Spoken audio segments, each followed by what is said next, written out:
There's this kind of invisible architecture that governs our world, a set of hidden rules that shapes how countries interact with each other every single day. So today, we're going to pull back the curtain on this fundamental system. Have you ever stopped to think about it?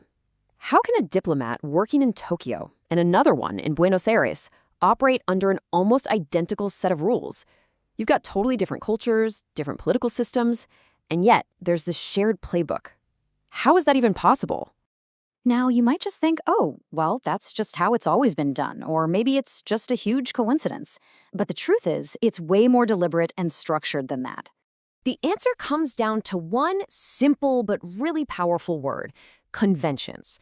This is the bedrock of modern international relations, and honestly, if you understand this, you understand so much about how our world actually functions. Okay, so let's start with the big picture. Let's talk about these rules of the world and how they really create the foundation for global interaction. So when you see all this stuff in the news, the conflicts, the alliances, all the political drama, what you don't see is this fundamental rule book that's running in the background. It's a shared system that countries agree to follow, just to make sure their interactions are predictable and, well, functional. So what exactly is a convention? I know, it sounds kind of formal and stuffy, but the idea behind it is actually super simple. Think of it like a treaty, but its whole job is to create a standard operating procedure for the world. It's all about getting every country on the same page for handling the routine, day-to-day business of diplomacy. And the process is pretty straightforward, really. First, countries get together and they hash out a set of common rules. Then, that agreement gets written down, signed, and formally ratified, which is just the fancy way of saying it becomes legally binding. And the result? Boom. A set of shared expectations so every country knows how to act and what to expect from everybody else. All right, so what are the most important of these agreements? Which ones make up the absolute core of this whole system? Let's talk about the heavy hitters. The most famous are probably the Vienna Conventions. They set the rules for literally everything from how an embassy works to the legal immunity a diplomat has. Then you have other conventions that govern how treaties themselves are made and honored. Put it all together, and this is basically the legal infrastructure for all of global diplomacy. But this brings up a really important question. I mean, there's no world police to enforce these rules, right? So why does pretty much every country follow them? Well, the answer is surprisingly simple, but incredibly powerful. The answer is one word: reciprocity. It's that simple, powerful idea of treating others the way you want to be treated. And this is the engine that makes the entire system run. The logic is just crystal clear. If country A respects the immunity of country B's diplomats, it does that with the full expectation that country B is going to do the exact same thing in return.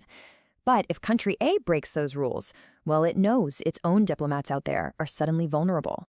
It's a huge incentive to behave, right? By following the conventions, every country makes sure its own people and interests are protected abroad. It creates a stable, predictable environment where diplomacy can actually happen.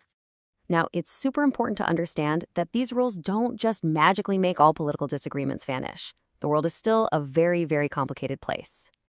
What conventions do is create boundaries. Think of them like guardrails on a highway. They don't stop the traffic of political conflict, but they keep it from spiraling into total chaos. They make sure everyone stays within a recognized framework. And what's really interesting is that conventions are often most important when rivals are involved. They provide those essential channels to communicate during a crisis, to negotiate a way out of a conflict, and just to manage their disagreements without things getting any worse than they have to be. So what does this all actually mean in practice? Let's zoom out and look at the real-world impact of the system, which, believe it or not, we all rely on every single day. Yeah, this isn't just some abstract theory.